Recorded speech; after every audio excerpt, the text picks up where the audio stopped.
Great job, yeah. Great, Bobby. I just want to say I know you men. I've been a part of Shakespeare for the last 10 years in San Quentin. Y'all put on an amazing show. Thank you, Leslie, everybody that came up. You know what I'm saying? I'm proud of y'all, man. And, great job.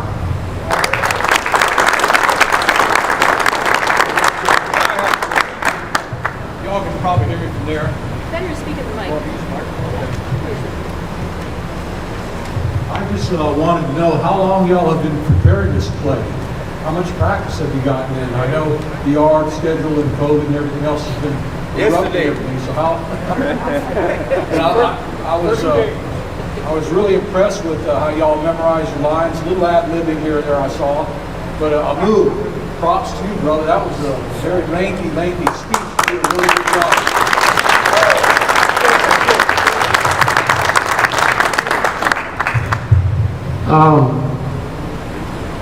We haven't did a play since 2019.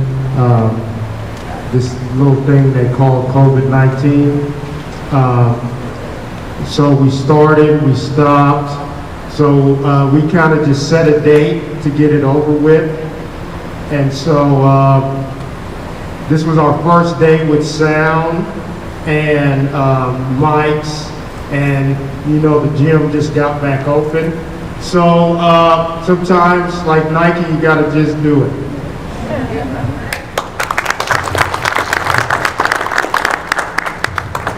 Thank you, everyone. Also, Jay, to answer your question, it's been very difficult with COVID, because sometimes we'll start to play and we'll get shut down for like maybe a month, maybe 2 months. And it's a big credit to Leslie and her organization to kind of get us out of that spot. And you know, not enough can be said about the work that these women in Shakespeare and the men in Shakespeare do, right? There's a lot of behind the scenes work that these people come in here to do for these reasons, right? They're the right reasons they do it.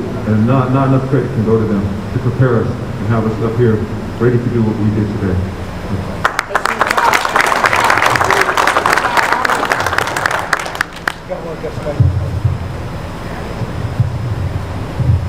You know, I'm gonna be real.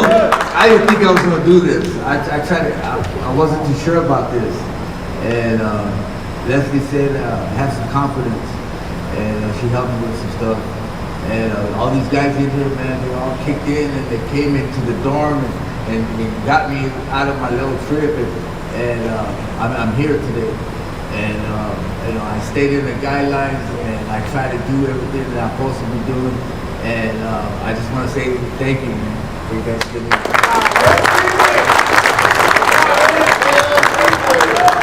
Let me make this quick. This here was our best rehearsal. As much as we put into this, today it turned out the best.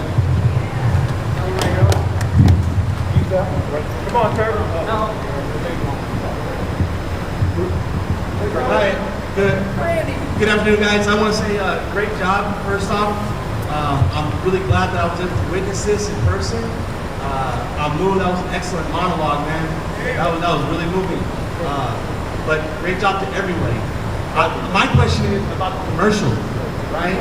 Who came up with that? I mean, was that a collaborative effort, or what was your inspiration? Okay, so one of the commercials, I wrote the car commercial. So the Mazda Laputa S is an actual car, and they were made overseas. So Laputa is not really a good word. So when that country found out what Laputa meant, they stopped making the car. Also, the Daihatsu Naked is also a car. The Nissan Homey Long is also a car. So these just kind of fit in. And we wanted to involve Santiago since he was coming in to give him some lines and for the audience that may come and not be as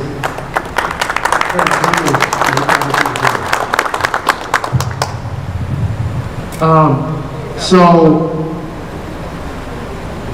the first play ever done on a level 3 side was Julius Caesar. And so when we were picking what play we're going to do, everybody was leaning towards Caesar. And I did it already. So I wanted to put a remix on it. And so now that we decided to make a parallel mirroring prison echo of Caesar, we had to add some commercials. So that opened the floodgates, and that presented what you guys had today.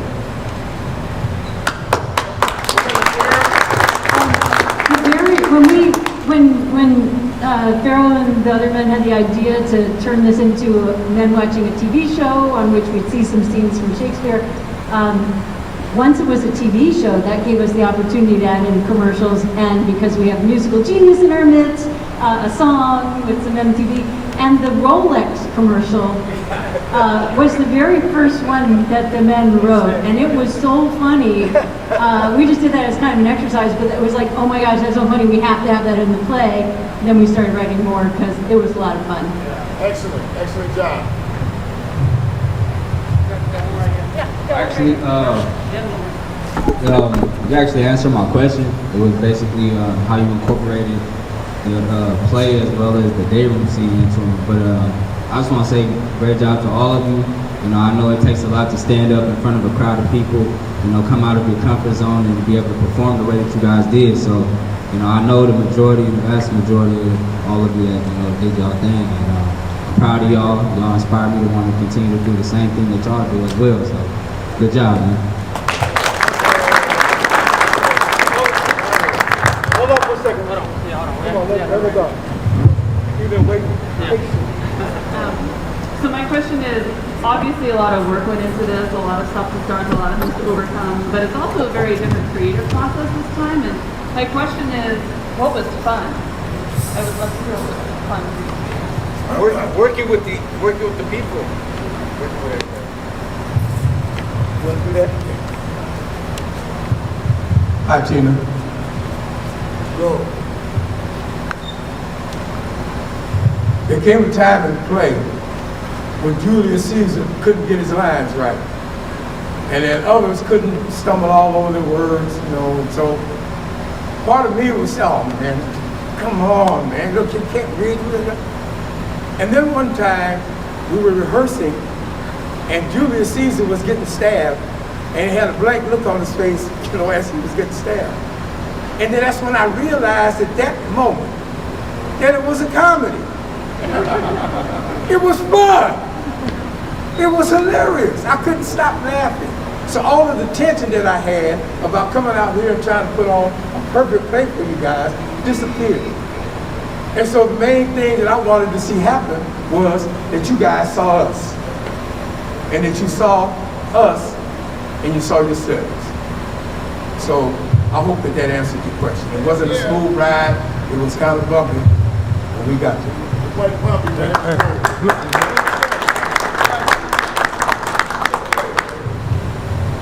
just want to say I'm thankful to be here to see you guys. I come like every year to see you guys, and you guys did an amazing job. You see, and it just goes to show you that you got talent. You guys have a lot of talent inside you guys, and the main thing is to keep using your talent because it's very good the things that you guys do today.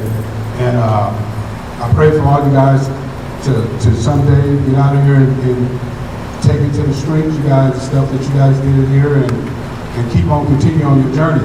And like the guy right here, it says, took a lot, but he came, though. That's the main thing, is having faith, brother. So I take my hat off to you also. Keep your faith, man.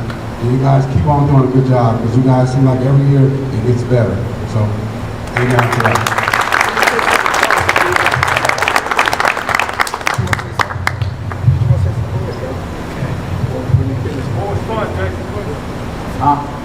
Somebody else have a question?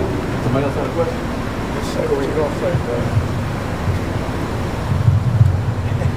I'm kind of wondering if it's like lack of funds or what it is, but if for future references, like create sceneries where like you can see that you're in like Caesar's times, like let's just say that whatever that thing's called back then, but created like a scenery. Is that because the state doesn't allow you to have that, or is there a way of improving all that?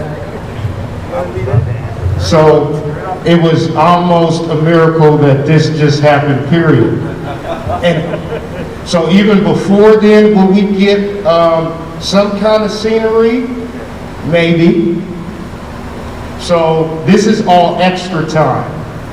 With amongst what everybody's been doing. Right? So also, the availability of the gym. We didn't know if we're going to be over there. This is the first time our access. So the important thing was to get a show done post-COVID. That was just priority by any means. So as we move forward, we could go more in depth, and we do go above and beyond. But this time, the priority was getting something to the public.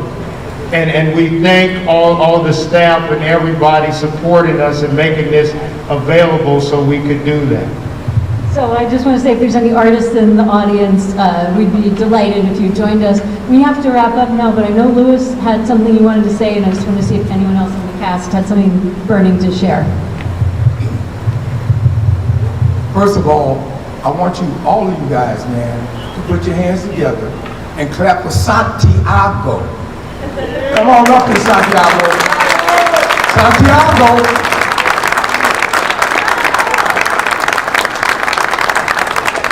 You realize how difficult it is for a guy like this to come and participate, right? Another round of applause for that courage and that determination. I was planning a more lengthy presentation right now about all of the obstacles that we have overcome to do this play, but I guess the guys summarized it pretty well. To answer your question, we once had a stage. We once had background, right? But none of those things mattered under the leadership of Alejandra and Leslie. You're talking about dogged determination. You're talking about a dynamo that wouldn't let us get depressed, wouldn't let us stop. This was the first time we were in the gym rehearsing that stayed positive. How many of you have went out to Vacaville Hospital? You've been to Vacaville Hospital right out here? Anybody else? You've been to the Vacaville Hospital? Remember when I went out? Okay, so you remember how the nurses treated you. How humbling that was, that someone cared enough for you to address your needs in the manner in which they addressed them, and how that made you feel. As for myself, I felt ashamed for every bad, wrong thing I had done in my life by receiving that type of attention, affection. So let me pivot. Alejandra and Leslie, they bring a love for theater to us. They are the driving force behind this production. It wasn't us. It was them that encouraged, that stimulated, that nurtured through all of the obstacles. All of them. Stand up, man. Stand up. Stand up and recognize that, man. Leslie, Alejandra,